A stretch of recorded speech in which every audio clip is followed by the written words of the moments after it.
প্রভাব থাকে ওই মালিকদের মধ্যে, অথবা দলের প্রভাবও থাকে। যে দল ক্ষমতায় থাকে সেই দলের শ্রমিক সংগঠনদেরও একটা আধিপত্য থাকে, এটা আছে। কিন্তু এইটা চাঁদা আকারে আমাদের কাছে দেখার সুযোগ হচ্ছে না, কারণ তারা সমঝোতার ভিত্তিতে করছে। চাঁদাবাজি এরকম যদি কেউ করতে আসে তা কোনো সুযোগ নেই। আসসালামু আলাইকুম। আমরা চাঁদাবাজির একটা নতুন সংজ্ঞা শিখেছি গত 2 দিন ধরে। আপনারা নিশ্চয়ই শুনেছেন, সড়ক সেতুমন্ত্রী যিনি আছেন রবিউল ভাই, তিনি এক সংজ্ঞা আমাদেরকে শিখিয়েছেন। রবিউল ভাইয়ের চেহারাটা দেখলে আমার একটা টকশোর কথা মনে হয়। এই চ্যানেলের এই হিজড়াটা আছে না, সময় ইসলাম, এটা এক টকশোতে ওনারে ডেকে নিয়ে ওই সময় ইসলাম যখনই বিএনপির কোনো লোকজনকে ডাকতো, এদেরকে আওয়ামী লীগের সাথে মিলে একসাথে অ্যাটাক করতো। তো এর এক পর্যায়ে রবিউল ভাই সব খুলে টুলে দিয়ে উনি টকশোর মাঝখানেই বের হয়ে চলে এসেছিলেন। ওটা আমার খুব মনে হয়, এবং উনি কথাবার্তাও খুব সুন্দর করে বলতেন। তো হঠাৎ করেই ধরেন বিএনপির লোকজনের এই নির্বাচনের পরের দিন থেকে ওনাদের বডি ল্যাঙ্গুয়েজ, ওনাদের কথাবার্তাগুলো শুনলেই না মনে হয় সেই আওয়ামী লীগের একটা লোক বোধহয় কথা বলছে। একদম চেহারা, কথাবার্তার ধরন, দাম্ভিকতা, এগুলো ওই ঠিক আওয়ামী লীগ যেভাবে। এই যে মন্ত্রণালয়টা, এই মন্ত্রণালয়টাও কিন্তু, এই সড়ক সেতু মন্ত্রণালয় কিন্তু ছিল কাওয়া কাদেরের। এই কাওয়া কাদেরও কিন্তু ঠিক এইভাবেই কথা শুনলেই শরীর জ্বলতো। তো বিএনপির যেই ভাইদের কথা শুনলে এত ভাল লাগতো, একদম নিজের মনে হইতো এরা আমার আপনজন, আমার আপন ভাই, এরকম মনে হইতো। সেই মানুষগুলো হঠাৎ করে রাতারাতি এত চেঞ্জ হয়ে গেল, বিশেষ করে নির্বাচনের এই আগের থেকে। অনেকে আমাদের প্রশ্ন করেন, ভাই আপনারা কেন সরাসরি বিএনপির বিরুদ্ধে? এই আজকে যে বাংলাদেশ দেখছেন না, এটা আমরা অনুমান করতে পেরেছিলাম, এই জন্যই বিএনপির বিরুদ্ধে গিয়েছিলাম। তো ওনারা নির্বাচনের আগে থেকে আওয়ামী লীগের লোকজনকে করে দিবে, আপনার নির্বাচন এই রাজনীতি করার সুযোগ দিবে, সব মামলা তুলে নিবে, এই যেগুলো বলেছে, এবং সেটা এখন করছে। আপনারা দেখছেন বিভিন্ন জায়গায় অফিসগুলো দিচ্ছে। তো এটার বিএনপির সামনে ধরেন 2টা পরিণতি এখন যে অবস্থায় তারা চলছে সেটাতে। 1981 সালে জিয়াউর রহমান এইভাবে এই হাসিনাকে নিয়ে এসেছিল। 17 দিনের মাথায় জিয়াউর রহমানকে হত্যা করা হয়েছিল। খালেদা জিয়া, তিনি এই আপনার 96-এ যখন এই হাসিনাকে আপনার স্পেস দেয়, উনি কিন্তু 15ই ফেব্রুয়ারি একটা নির্বাচন করেছিল 96-এ। সেই নির্বাচনে আপনার জামাত, আওয়ামী লীগকে অংশগ্রহণ করেনি। হাসিনা, খালেদা জিয়া চাইলে থাকতে পারতো, এমন কোনো আন্দোলন হয়নি, এমন মানুষজনও মারা যায়নি, ছেড়ে দিয়েছেন। তারপরে 12ই জুন 96 আবার আরেকটা নির্বাচন দিয়েছিলেন। ওই সুযোগ দিয়ে তারা আবার 96-তে আসতে দেওয়া হয়েছে। 96-তে আসার পরে কি করেছে সেটা আপনারা জানেন। এরপরে 2001 থেকে 6 খালেদা জিয়া জোর করে থাকতে চেয়েছে, কিন্তু মানে বিএনপির সমস্যাটা হলো, বিএনপি যদি চুরিও করে, মানে ল্যাটায়া ব্যাটায়া ওইটারে পাশা পোষা হাগু দিয়া নষ্ট করে গন্ধ বানায় ফেলে। আওয়ামী লীগ সেটা খুব স্মার্টলি করে, এটাই হলো পার্থক্য। তো এরপরে খালেদা জিয়া সুযোগ তাদেরকে দিয়েছেন। সেই সুযোগ দেওয়ার পরে 2013 সালেও আরেকবার খালেদা জিয়া সুযোগ দিলেন, 14 সালের নির্বাচনের না এসে। তো এই আওয়ামী লীগ খালেদা জিয়ার পরিবারকে কতটুকু ক্ষতি করেছে, এটা ভাই আমার বলার কিছু নাই। এটা জিয়া পরিবার জানে, তাদের পরিবারে আমার বিশ্বাস যে আমার চাইতে বেশি কষ্ট তাদের জন্য হয়। এরা যদি আসে তাহলে বিএনপির পরিণতি কী হয় সেটা 17 বছর আমরা দেখেছি, এটা নতুন করে দেখার কিছু নাই। অতএব তারা যদি এদেরকে নিয়ে আসে, এসে মনে করেন আওয়ামী লীগকে নিয়েই তারপরে করলো, তো জোর করে যদি থাকতে চায়, বাংলাদেশে খুব নিকট অতীতে আমরা এর পরিণতি দেখেছি যে সেটাতে কি হয়। বিএনপি সেই পরিণতি ভোগ করতে হবে যদি তারা জোর করে ক্ষমতায় থাকতে চায়। আর যদি তারা মনে করে নির্বাচন করবে, গণতান্ত্রিকভাবে জামাতের সাথে রাজনীতি করবে, জামাতের সাথে রাজনীতি করতে গেলে জামাত আপনারা যদি নাকি স্বর্ণ দেখায়, আপনি তো আর এই তামা দিয়ে তো তার সাথে রাজনীতি করতে পারবেন না। জামাত রাজনীতি করে নিজের পকেটের টাকা দিয়ে, তারপরে সংগঠন চালায়। আর আপনি চাঁদাবাজির টাকা দিয়ে সংগঠন চালাবেন, এরকমই হবে। এই যে রবিউল ইসলাম ভাই, উনি একটা কথা বলেছেন, মানে উনি কথাটা হয়তো খুব কৌশলে, এর আগেও তো এই চাঁদাবাজি হতো, ওবায়দুল কাদের কোনোদিন স্বীকার করেছে এইভাবে বলেছে কখনো? বলতে হবে কি, আপনি দেখেন প্রতিটা মন্ত্রী দুর্নীতিকে, এই যে এহসানুল হক মিলন দুর্নীতি করেন আগের বার, দুর্নীতির বিরুদ্ধে ব্যাপক কী করা হবে, সবাই দুর্নীতির বিরুদ্ধে, সব কটা মন্ত্রীর বক্তব্য দেখবেন একই রকম। এইটাই হচ্ছে স্মার্টনেস, বাংলাদেশের স্মার্টনেস এইটাই। চুরি করবে প্রতিটার পেটের মধ্যে। বাংলাদেশে এই পর্যন্ত যত মন্ত্রী গিয়েছেন সব করার পেটের মধ্যে দুর্নীতির টাকা, মানুষের ভিক্ষার টাকা, চুরির টাকা, এটা প্রতিটা মন্ত্রীর পেটের মধ্যে। এরা এই দুর্নীতি করার জন্যই এমপি হয়, মন্ত্রী হয়। আজকে যেই কথাটা রবিউল ইসলাম বলে দিয়েছেন, এটা আগের মন্ত্রীরা বলেন নাই বা ওনার আশপাশের মন্ত্রীরা বলেন নাই, এটাই স্বাভাবিক। শহীদুদ্দিন চৌধুরী অ্যানিব ভাই আজকে বলেছেন যে না, সড়কে কোনো চাঁদা চলবে না। অ্যানিব ভাই, আপনি তো পানি সম্পদ মন্ত্রী, আপনি সড়কের মন্ত্রী বলার কে? সড়কের মন্ত্রী বলে দিয়েছেন চাঁদাবাজি চলবে, অতএব চলবে। এটারে আপনি এখন কালকে হয়তো উনি বক্তব্যটারে সুন্দর করে বলতে পারেন, তারেক রহমান হয়তো একটা থ্যাতানি দিলে হয়তো বলবে সুন্দর করে, বা এই ধরনের কথার ভবিষ্যতে বলবেন, কিন্তু চলবেই চাঁদাবাজি। উনি খুব স্পষ্ট করে বলেছেন যে সরকারি দলের যেই শ্রমিক সংগঠন, তাদের দল চালাতে টাকা লাগে। বক্তব্য কিন্তু খুবই স্পষ্ট। শ্রমিক সংগঠনের এই সারা দেশে বিশাল আকারের আপনার সংগঠন, এই যে চান্দা আব্বাস ছিল শ্রমিক নেতা, তো এরা তো শ্রমিক না, এরা তো চলে। তো এরা কিভাবে চলবে? এরা চলতে হইলে আপনার ওই চাঁদা তুলতেই হবে, এই ছাড়া কোনো উপায় নেই। সো আপনাকে রাস্তা দুইটা, হয় নিজে চাঁদা দিয়ে তারপরে দল চালাবেন, নাহলে চাঁদাবাজি করবেন, এই ছাড়া বিশাল এই দল চলবে না। এখন জামাত ইসলাম কি করে? নিজেরা চাঁদা দেয়, দিয়ে তারপরে দল চালায়। একজন রুকন, তার বেতন যদি হয় 1 লাখ টাকা, প্রতি মাসে 5,000 তাকে মাস্ট তাদের কোষাগারে দিতে হবে। এটাই ওদের রাজনীতি। এখন এরকম একটা রাজনীতি করা দলের সাথে আপনি চাঁদা নেওয়া রাজনীতি করবেন, তো মানুষ তো সেটা সহ্য করবে না।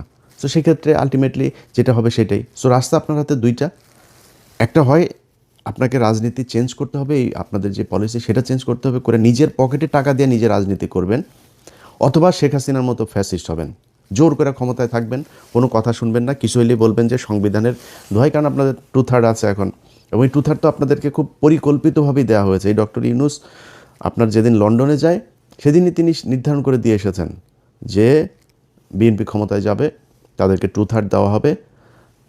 যত দুর্নীতি, চাঁদাবাজি, ধান্দাবাজি এই তত্ত্বাবধায়ক সরকার যা করে গিয়েছে, এটার বিরুদ্ধে বিএনপি কিছু বলবে না, সবাইকে সেফ এক্সিট দেবে। যে দেশে থাকতে চায় দেশে থাকার ব্যবস্থা করে দেবে। এরাও থাকবে না বেশি দিন। আসিফ নজরুল ধরেন দেশে আছে, এখন থাকবে না। ওই যে আইসিটির ফয়েজ তায়েব চলে গিয়েছে, এগুলোর সবগুলির একটা একটা করে কী কী আকাম কুকাম করেছে, এই এখন ধরবো। ক্ষমতায় যখন থাকবেন তখন বলতে না পারলে ক্ষমতার পরে তো বলতে পারবো। সো এখন ধরা হবে একটা একটা করে। ফয়েজ তায়েবরে নিয়ে কাজ চলছে।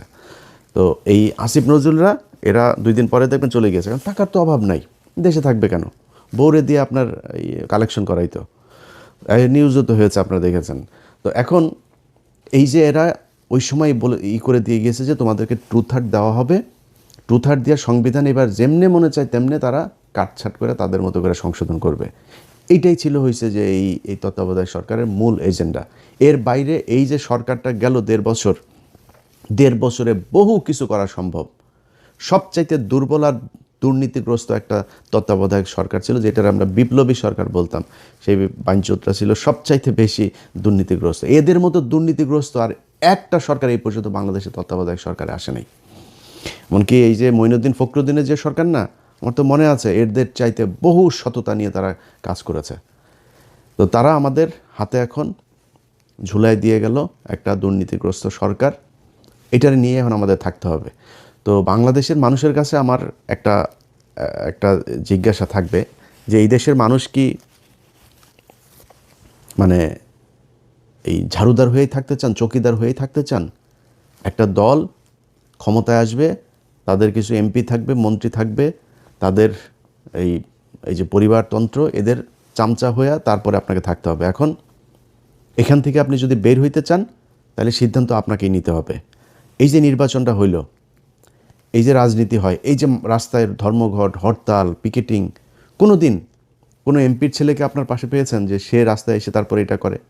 কোনো এমপির ছেলে আপনার সাথে এই যে ভোট কেন্দ্রে গিয়া তারপরে এই ভোটকেন্দ্র দখলের কাজে মারামারি করেছে, মানুষকে হুমকি দিয়েছে? কোনো এমপি এই নির্বাচনের সময় এমপি মন্ত্রী অনেকের ছেলে যারা এখন মন্ত্রী হয়েছে, এমপি হয়েছে, এদের অনেকের ছেলে দেশেই যায় নেই, ইউরোপে থাকে, আমেরিকাতে থাকে, অস্ট্রেলিয়া থাকে, কানাডা থাকে, পড়াশোনা করে। তাদের পাতলা পায়খানা হইলেও তারা সিঙ্গাপুরে যায় চিকিৎসা করতে। আর তোদেরকে বানায় রাখছে বোকাচোদা। তোরা পৃথিবীর সবচেয়ে বোকাচোদা জাতি। এটারে ওই মঞ্চে করে জনসভা করে না, বীরের জাতি, আমরা এই বীরের জাতি, 71-এর বীরের, সোগাটা ওইখানে মেরে দিছে তোদেরকে। তোরা পৃথিবীর সবচেয়ে নিকৃষ্ট জাতি, মানে আমরা, সরি, আমরা পৃথিবীর সবচেয়ে নিকৃষ্ট জাতি।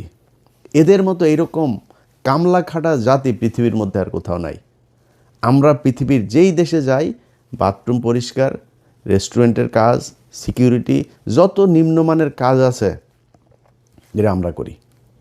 মিডল ইস্টে যান, যে আমেরিকা থেকে বিশাল ভাব সাপ নিয়ে আমরা দেশে যাই না, কোট স্যুট মুট পরে টরে, সব করে এখানে ফকিরনিগিরি কামলা দিয়ে তারপরে যায়।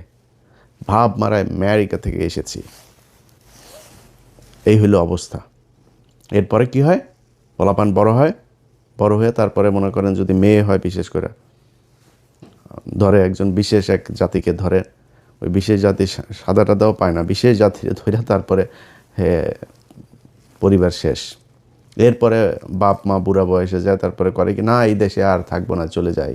এরপরে যায় দেশে গিয়ে এতিমখানায় টাকা পয়সা, আমি পরিচিত লোকজনের এগুলি আর নিজের চোখের সামনে দেখা, এই জন্য বললাম এইটাই আমাদের জাতি। আমরা, আমার দেশ নাকি সোনার বাংলাদেশ, এই সাউয়ার বাংলাদেশ রে, সাউয়ার বাংলাদেশে বাংলাদেশের মানুষ থাকতে পারে না। দেশের মানুষ বাইরে যায়, কামলা দেয়, টাকা পাঠায়, সেই টাকা ওরা পাচার করে বিদেশে পাঠায়।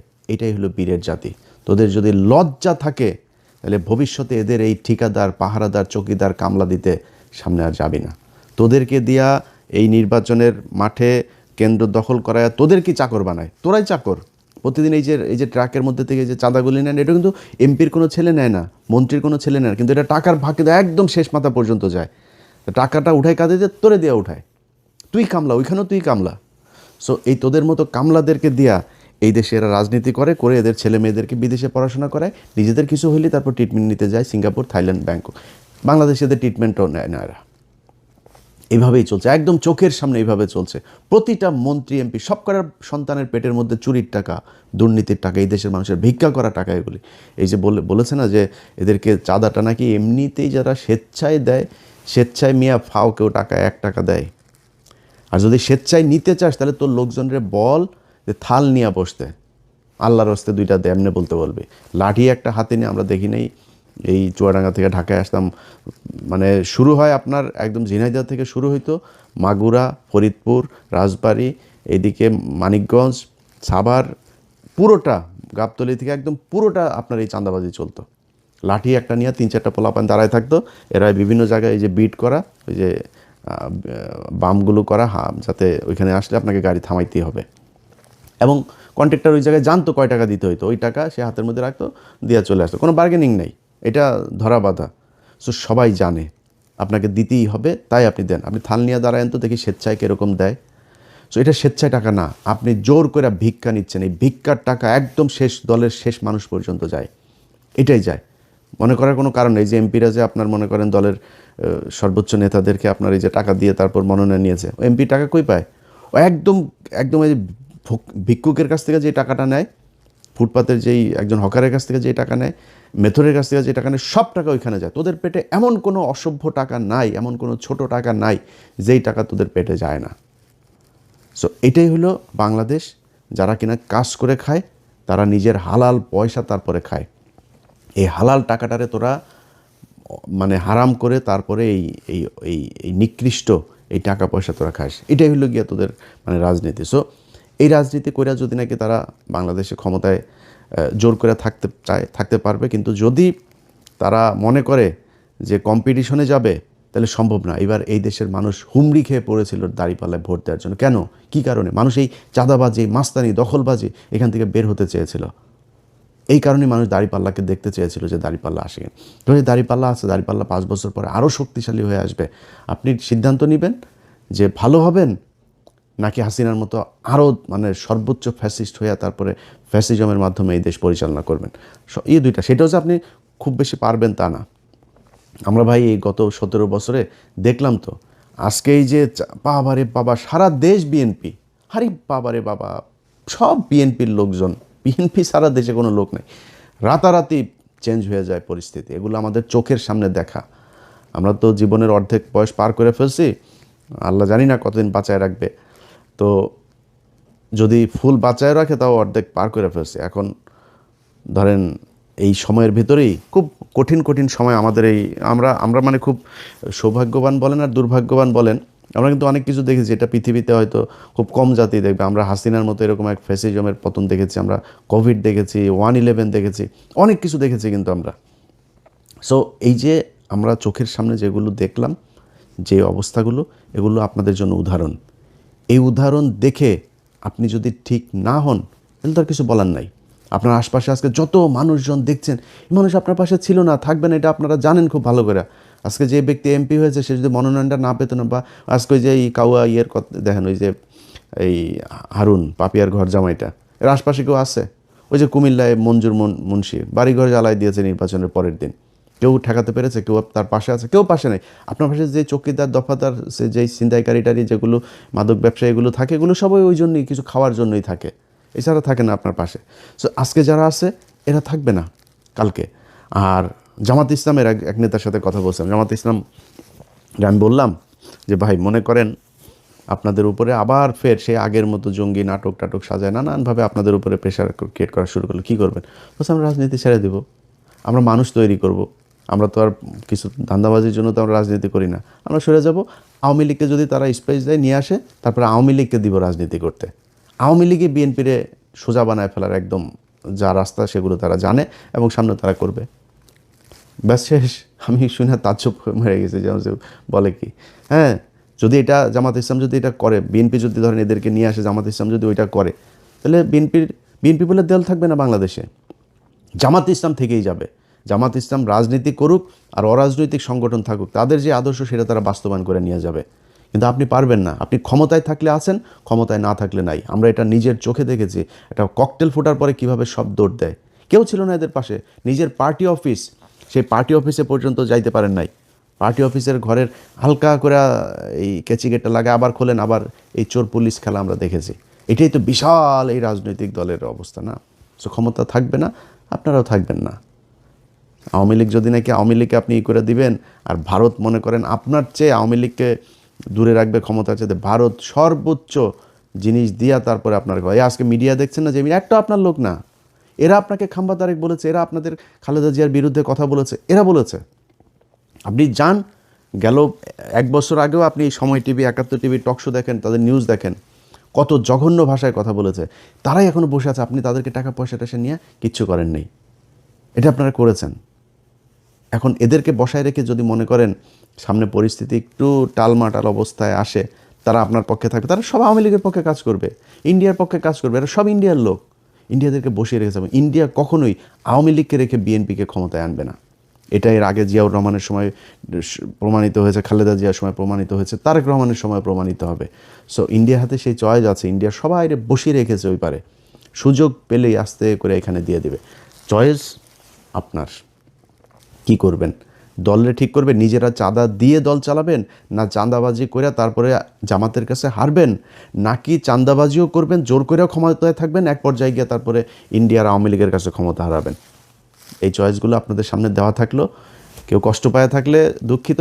রবিউল ভাই, আপনারাও খুব পছন্দ করতাম, ওই যে বললাম নিজের ভাইয়ের মতো মনে হতো। আপনাদের এখানে এই মন্ত্রিসভায় অনেক মানুষ আছে, এই যে অ্যানি ভাইও খুব অনেকবার ওনার সাথে আলাপ হয়েছে, ওনার খুব দুঃসময়ের সময় কি করব বিভিন্ন পরিকল্পনা নিয়ে কথা হয়েছে, এবং অনেক অনেক খুব পছন্দের মানুষজন আছে এই মন্ত্রিসভাতেও। তো সেই মানুষগুলো হঠাৎ করে কথাবার্তা যেন কেমনে কেমনে বলে, তো এটা খুব খারাপ লাগবে। আশা করি যা বললাম এটা বুঝবেন। আপনার সমালোচনা আপনার ক্ষতি করার জন্য না, আমরাও চাই বাংলাদেশে বিএনপি আর জামাত ইসলাম দুইটা দল থাকুক, আসুক বাই রোটেশন, তারা ক্ষমতায় আসুক, একবার উনি আসুক, একবার উনি আসুক, 2 বছর এই দল থাকুক, 1 বছর ওই দল আসুক, চলো, কোনো সমস্যা নাই।